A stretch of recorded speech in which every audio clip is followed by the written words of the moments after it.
સુરત જિલ્લામાં નહેરમાં ગાબડું પડવાનું યથાવત. હાલ થોડા સમય પહેલા માંડવીના તડકેશ્વર ખાતે ઉકાઈ કેનાલમાં માસ મોટું ગાબડું પડ્યું હતું અને આજે ફરીથી માંગરોળ તાલુકાના કંટવા ગામ ખાતે ઉકાઈ જમણા કાંઠાની કેનાલમાં ભંગાણ સર્જાયું હતું. જોકે સદનસીબે કેનાલનું પાણી સીધી ખાડીમાં થઈ કીમ નદીમાં જતા મોટું નુકસાન થતા રહી ગયું હતું. સિંચાઈ વિભાગ ઘટના સ્થળે પહોંચી નહેરમાં પાણી બંધ થવાની સાથે સમારકામ કરવાની તૈયારી હાથ ધરવામાં આવી હતી. સરકાર દ્વારા કેનાલની મરામત પાછળ કરોડો રૂપિયાનો અંધાધૂંધ ખર્ચ કરવામાં આવી રહ્યો છે, પરંતુ પરિણામ શૂન્ય મળી રહ્યું છે. છાશવારે સુરત જિલ્લામાં કેનાલ તૂટવાની ઘટના બનતી રહે છે. હાલ થોડા સમય પહેલા માંડવી તાલુકાના તડકેશ્વર ગામ નજીક ઉકાઈ જમણા કાંઠાની કેનાલમાં ભંગાણ સર્જાયું હતું અને આશરે 5 દિવસ સુધી કેનાલ બંધ રાખવાની ફરજ પડી હતી. ત્યારે આજરોજ ફરીથી માંગરોળ તાલુકાના કંટવા ગામ ખાતે ખાડી નીચેથી પસાર થતી ઉકાઈ જમણા કાંઠાની કેનાલના સાયફનના જોઈન્ટ પાસે ભંગાણ સર્જાયું હતું. જોકે સદનસીબે એ જગ્યા પર કેનાલમાં ભંગાણ સર્જાયું તેની બાજુમાંથી ભરણ ખાડી પસાર થાય છે અને કેનાલનું સમગ્ર વહેતું પાણી ખાડીમાં થઈ કીમ નદીમાં ગયું હતું. જોકે નજીકમાં મોટી પારડી ગામ ખાતે ખુલ્લી જગ્યામાં પડાવ નાખીને રહેતા ખેત મજૂરોના કેટલાક પડાવમાં આ પાણી ફરી વળ્યા હતા, તો બીજી તરફ મોટી પારડી ગામ નજીક ખેતરોમાં રહેતા માલધારી સમાજના સાથ થઈ વધુ કાચા ઘરોમાં પણ પાણી ફરી વળ્યા હતા.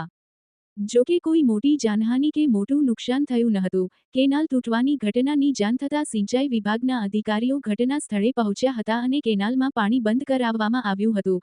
જોકે સિંચાઈ વિભાગ દ્વારા સમારકામની તૈયારીઓ શરૂ કરી દેવામાં આવી હતી અને કેનાલમાં પાણી બંધ થતાં જ સમારકામ હાથ ધરવાની તૈયારી શરૂ કરી હતી.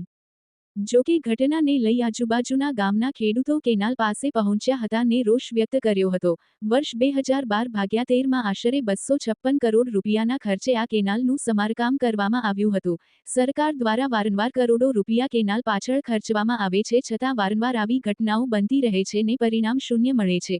કેનાલ બંધ રહેવાથી ખેડૂતોને મોટું નુકસાન વેઠવાનો પણ વારો આવે છે, જેથી સિંચાઈ વિભાગ દ્વારા ગુણવત્તાયુક્ત કામ કરવામાં આવે એવી માંગ ખેડૂતો દ્વારા કરવામાં આવી હતી. જગદીશ સાટિયા, ન્યૂઝ 14 માંગરોળ. ઉકાઈ જમણા કાંઠા મુખ્ય નહેરની 25.680 કિલોમીટરની ચેનેજ પર આવેલ કેનાલ સાયફનમાં અપસ્ટ્રીમ સાઇડ જમણા હાથે પાઇપિંગ થવાથી બ્રિજ પડેલ છે, જેના લીધે ભરણ ખાડીમાં થઈને પાણી કંટવા મોટી પારડી સિયાલત ગામ થઈને કીમ રિવરમાં પાણી જાય છે. અને હાલ પાણીનો જથ્થો ઉપરથી બંધ કરેલ છે, એટલે 5-6 કલાકમાં પાણી બંધ થતાં આ લગભગ 4-5 મીટર જેટલું ભંગાણ પડેલ છે, એને 3-1 દિવસમાં રિપેર કરી પાણી ફરીથી શરૂ કરવામાં આવશે. જમણા કાંઠા કેનાલ 2013 અને 2014માં રિનોવેશન થઈ હતી અને જે દિવસથી રિનોવેશનનું કામ ચાલુ થયું હતું તે દિવસથી જ અહીંયા આગળ આ ગાબડા પડવાનું ચાલુ થયું છે.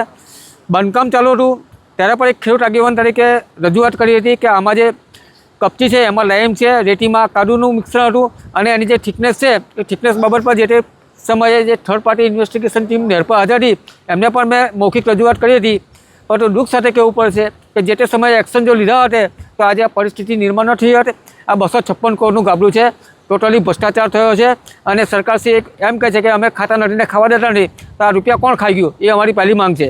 અને સૌથી વધારે નુકસાન આ પાણી ભરાવાને કારણે ખેડૂતોને થયું છે, તો નહેર વિભાગ, સિંચાઈ વિભાગ એને વળતર ચૂકવે અને આ જે બાંધકામ જે તૂટી ગયું છે અને તાત્કાલિક અસરથી બંધ કરે એવી અમારી માંગ છે. યુવરાજસિંહ પ્રવીણસિંહ વરાછા, ગામ કંટવા. આ કેનાલમાં વારે વારે આવી રીતના ગાબડાઓ પડવાની બનતી જ રહે છે, બરાબર. આ ગાબડું પડવાના કારણે અત્યારે કેટલા ખેડૂતોને નુકસાન છે. કેટલાક ઘઉંના પાક ઊભા છે, કાપણી ચાલુ હતી ઘઉંની, તે ખેતરોમાં પાણી ફરી વળ્યા છે. ડાંગરના પાક ડૂબી ગયા છે, શેરડીના પાકમાં પણ નુકસાન છે. તો અમે અત્યારે આ નહેર ખાતા પાસે જે ખેડૂતોને નુકસાન થયું છે એના વળતરની માંગ કરીએ છીએ એના બાબતે.